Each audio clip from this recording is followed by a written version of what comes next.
Andy? David, what can you do from your leadership position for the rest of the regular season here, obviously with the time for roster moves being basically over, to ensure that the team ends up where it wants to be? I think on a daily basis, the entire organization, that includes the front office, our entire executive staff, are focused on putting our players and coaches in the best position to succeed in any way we can. That's helping them, ensuring we have the right information, and doing our best to provide the supportive environment and understand that this has been a grind for that entire group for a sustained period, but we still have an opportunity ahead of us to get to the postseason. That's a meaningful opportunity, and staying in the right mindset is probably a big part of what's going to determine our success. Howie? David, when you were going through the process of evaluating your young pitchers prior to bringing them up, when you got to Tong, was there a certain amount of, inner debate over whether or not a start like he had the other night could prove, harmful, at least in the short term beyond that? Or were you satisfied, knowing what you came to learn about him, that there's something about his character, his makeup, or, anything else that tells you that, at best this can even be a learning experience for him, never mind, something that he'll suffer from?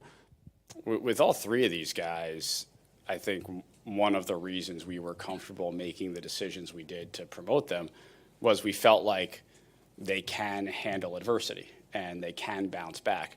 Clearly, what Jonah went through wasn't pleasant for him to experience, but I also think it's telling that pretty much every guy on our pitching staff after the game had a story to tell Jonah about something similar that has happened to them at some point in their careers. And so this is something that even longtime veteran major league pitchers go through. I also don't want to necessarily overstate one outing. I think a pitch here or there very much could have changed that inning and potentially the outing. And we think he's going to give us a good chance to win every time he takes the ball, and I'm looking forward to him pitching again. Tony? Just what is your level of surprise that you're in the spot that you guys are at with 12 games left? Yeah, I think when you're sitting where we were in mid-June, we would not have expected to be in this spot. There's no question about that. And we'll have time to evaluate and diagnose and do all of that stuff. For right now, my focus is from here forward, what can we do to win as many games as possible? And that's in the regular season and the postseason. And then just on Senga, Mendy said he's getting another start down there. What would he need to show over the next 2 weeks that you would feel comfortable potentially adding him to a playoff roster, or even using him at the end of the regular season in a game that you might have to have? Yeah, I think it's results always matter. Results are a part of it, and it's where's the stuff? Has the stuff ticked up to the point where we feel comfortable that it's going to consistently get major league hitters out? Laura? With the benefit of hindsight, would you have approached the trade deadline differently, and how does that inform your decision-making going forward? Yeah, I think if I knew exactly how our season was going to play out, absolutely, no question. But we make the decisions we make at the time with the information we had. I'm very comfortable with the process we went through that led us to those decisions. But yeah, we did not play well during the month of August, and frankly, for this point through September. We've had various segments of our team that haven't performed to the level that we certainly anticipated as we approached the trade deadline. And had I had that knowledge going in, yes, it would have changed what we did. Tim? Sticking with that topic, does that change how you approach the trade deadline moving forward in your mind, like trying to project out various possibilities? I think we're always trying to project out various possibilities, and there's a probabilistic nature to everything we do, and we understand we're not going to get everything right. We're unlikely to predict with perfection what seasons are going to look like, what stretches of seasons are going to look like.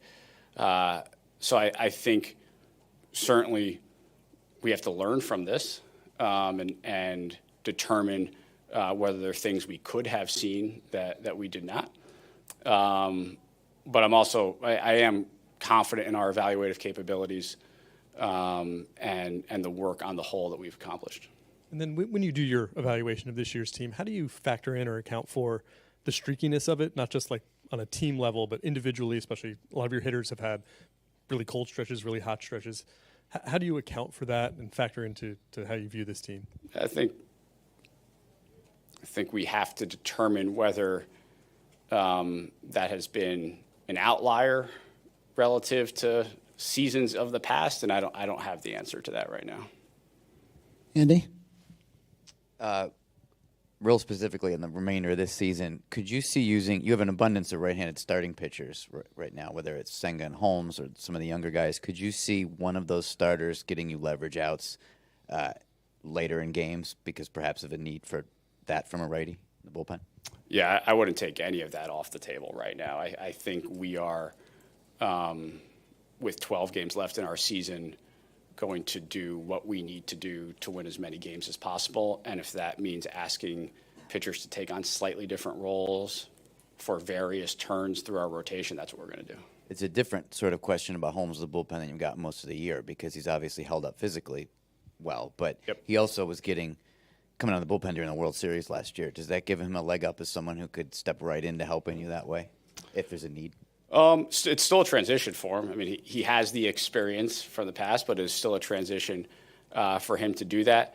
So I think it's as much of what the matchups say, who we're facing, how the rest of the pitching staff as a group is performing, and then holistically trying to make the best decisions we possibly can.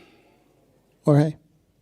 David, understanding there's a lot of baseball left to be played, how would you assess Juan Soto's first of likely many years here in New York? Yeah, he's had a great year. I mean, he's had a tremendous year. I think to his credit, he hasn't been satisfied with sort of his traditional greatness and has expanded how he impacts the game with his base running and his ability to steal bases. So it's been fun to watch him on a daily basis. Very good. Oh, Jerry. I think that's a no. Yeah. Almost. You enter spring training, I think 7 or 8 veteran starters, and obviously there's been a lot of attrition there. Is this something, I know you said you're not going to really evaluate till the season's over, but is this something where you feel like you may have to add more veteran depth going forward just because the pitching is there's so many injuries and such a damaging profession, basically? I think it continues to reinforce we have to develop our own pitching, and we have to develop consistently our own pitching with tremendous abundance, and that is where our focus is going to be. David? Dave, I think, going back to the deadline, I think you guys were universally lauded for the moves that you did make, So where do you think it kind of went wrong on your side? I mean, is it just a case of the human element? Things just didn't work out transitionally, or it wasn't the perfect fits for what you needed for the team, or is it something you can't put your finger on necessarily?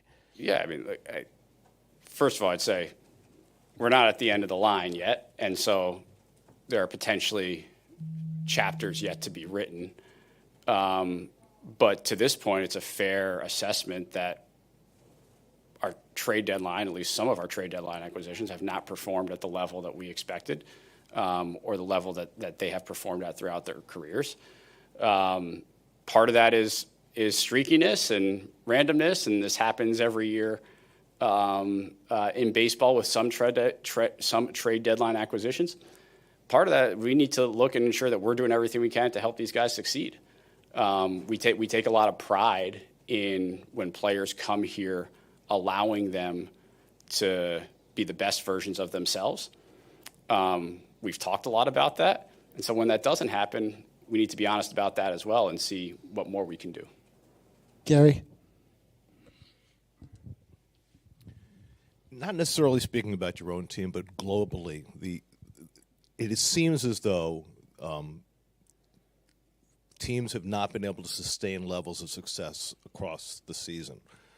Do you think that the number of teams that make it to the postseason and the tournament nature and the fact that wild card teams have been able to win World Series, do you think consciously or subconsciously that takes away a sense of urgency from all parties involved in trying to win games? It shouldn't. I don't think consciously it does, because I believe, and I think most people in my seat believe, that the bye is a tremendous advantage. And I recognize that that hasn't played out yet. I think over time in this playoff format it will. Whether subconsciously it creeps in, tougher for me to answer. But I do think our current playoff format should be promoting teams to try to get a bye, because there's a real playoff advantage in skipping the first round. Abby? What have you made of Shamanaya? I know the last time we talked to you, you had said he was still trying to, get stretched out after the injury. Well, now we're past that, and he's still struggling, and obviously been very frustrated and working through it. What have your observations and thoughts been on him? I think Sean's frustrated. I think we're frustrated that we haven't been able to help him get over the hump. There are reasons I think that we can pinpoint. His fastball is a very effective pitch, but we got to get up in the zone a little bit more than perhaps he has been able to thus far this year.